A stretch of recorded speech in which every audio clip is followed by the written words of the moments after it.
Kémy Séba, vous œuvrez pour l'unité de l'Afrique, vous adoubez les autorités de la transition malienne. Or, 46 des soldats ivoiriens sont derrière, en tout cas, sont écrouillés par ces autorités maliennes. Comment comprendre? Est-ce qu'il n'y a pas un paradoxe de lecture de votre part?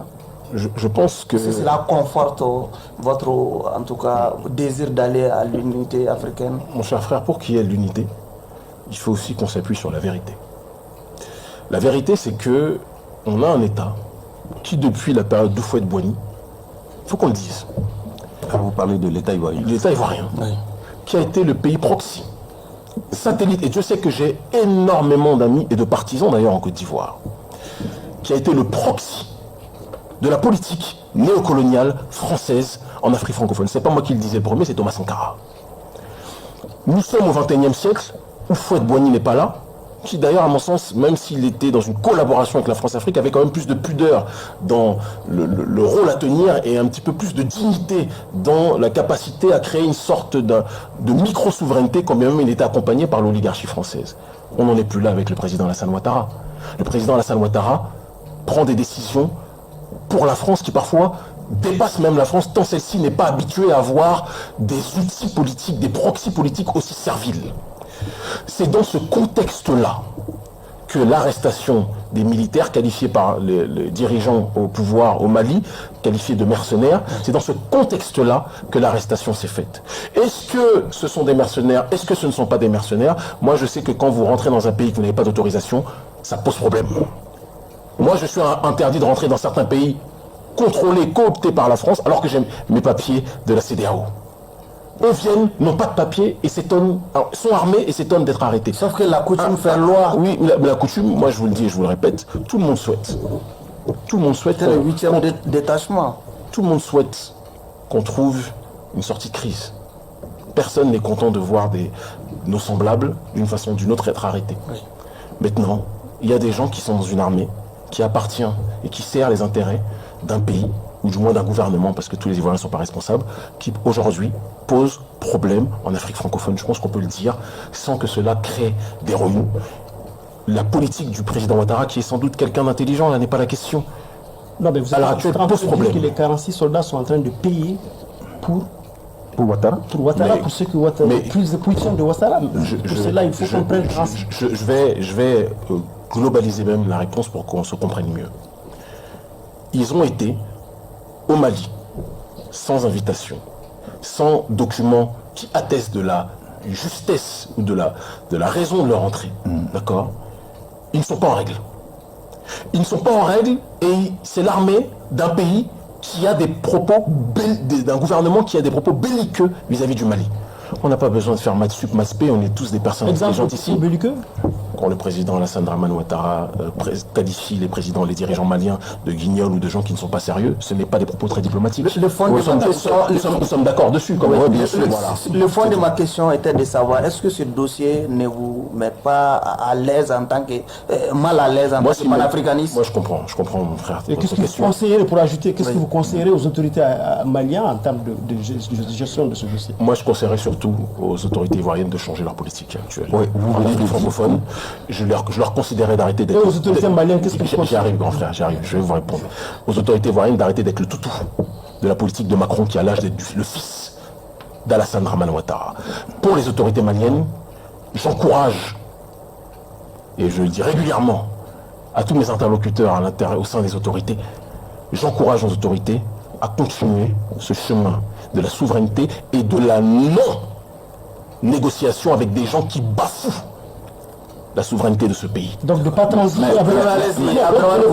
sur le problème des 46 soldats. Moi, vous savez, De ne pas transiger. il y a une sœur qui s'appelle Poulchéri Balé, une femme qui est incarcérée en Côte d'Ivoire, Une activiste. Vous savez pourquoi? ivoirienne, oui. parce qu'elle a voyagé au Mali. J'entends moins les gens s'exclamer des raisons pour lesquelles une femme, Oui, là, vous dites une femme. une femme qui a été... Mais les dirigeants maliens ont libéré les femmes, n'est-ce pas? Oui. Mais le gouvernement ivoirien ne libère pas des femmes panafricaines qui se battent pour la souveraineté de leur pays, qui refusent le pillage des multinationales occidentales et françaises qui sont présentes en Côte d'Ivoire. Et donc je dis, juste pour terminer mon propos, je suis vraiment bien ici, j'ai pas envie de partir, mais je termine mon propos en vous disant, mes chers aînés, que dans ce contexte-là, La Côte d'Ivoire n'a pas de leçon de diplomatie à donner à qui que ce soit. Nous souhaitons, tout le monde rêve que la Côte d'Ivoire, qui est un pays magnifique, change sa politique en Afrique francophone. De Sankara jusqu'à aujourd'hui, elle pollue l'atmosphère, l'écosystème politique d'Afrique. Mais vous parlez là des dirigeants. Vous venez de dire... Les militaires ne sont pas venus voir pour le chef. L'ONG, vous permettez, l'ONG Urgence panafricaniste prône la solidarité des peuples. Et donc, est-ce que pour ce principe-là de la solidarité des peuples, au nom de ce principe-là de la libre circulation des personnes, est-ce que vous n'avez pas de discours pointu à tenir par rapport à cette crise-là? Mon discours pointu, c'est que... Vous avez semblé survoler tout le monde souhaite. Est-ce que l'ONG a un appel par rapport à ça, votre ONG? Mon ONG a son agenda et les 46 soldats n'en font pas partie, mais je vais vous répondre quand même. Pourquoi? Non, je vous le dis très clairement. Ça ne fait pas partie. Prôner la solidarité africaine ne signifie pas que tout Africain sur Terre est un Africain avec lequel on va être solidaire. Blaise Compaoré, co-assassin du président Thomas Sankara, n'aura pas une once, ne recevra pas de notre part une once de solidarité ou d'affection. Jamais. Vous comprenez? Il y a des gens qui sont africains, mais qui vendent leur pays à l'Occident. L'ONG ne marchera jamais avec ces derniers. C'est ça, donc, ce que je dis pour les militaires, et je termine parce que c'est très important, les militaires ivoiriens, je pense que certains ont agi comme des militaires qui ne savent pas forcément. Ils viennent, ils suivent les ordres qu'on leur donne. Le problème, ce ne sont pas tant les militaires, c'est le gouvernement ivoirien, excusez-moi, qui doit prendre ses responsabilités et qui doit changer son attitude et qui doit au moins être dans une optique de s'excuser. Oui, ça c'est des recommandations. Mais par rapport à la situation, vous m'avez demandé des recommandations. Non, par rapport à la crise même, le fait qu'ils sont arrêtés. Qu'est-ce que... Alors, vous qui êtes malien, qui donc vivez quotidiennement ici, moi je viens très souvent, mais vous qui vivez tout le temps ici, moi ça m'intéresse de savoir, messieurs les juges... Si on était à votre place, on va le dire. Mais vous ne voulez pas dire comme vous posez les questions. Si vous avez en face de vous le président Assimi Goïta, si vous avez un conseil à lui donner par rapport à ce dossier, c'est là où on... Par rapport à ce dossier président. Le règlement panafricaniste serait de demander au président Assimi Goïta de dire au président Alassane Ouattara de changer d'attitude. Oui, ça c'est pour l'avenir. Mais par rapport à ce dossier, allez-y s'il vous plaît.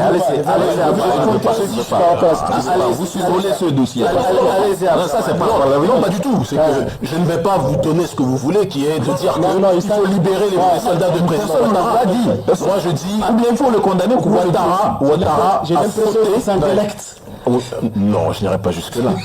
Ouattara a fauté. Belle pirouette. Ouattara a fauté. Ouattara doit payer. Allez-y, Abdraman. Donc, Bruno, s'il vous plaît, vous n'avez pas... 46 soldats qui sont en train de payer. Moi, je pense à Simone Gbagbo, pour laquelle j'ai la plus grande affection, une grande politicienne ivoirienne. Je pense à tous les panafricanistes qui sont présents en Côte d'Ivoire, qui sont beaucoup plus nombreux qu'on ne le croit. Je pense à Laurent Gbagbo. Voilà ceux à qui je pense en Côte d'Ivoire. Je pense aux prisonniers politiques ivoiriens qui sont encore incarcérés pendant que Alassane Ouattara demande à ce qu'on libère ses prisonniers, mais lui, il incarcère à tour de bras ses propres compatriotes.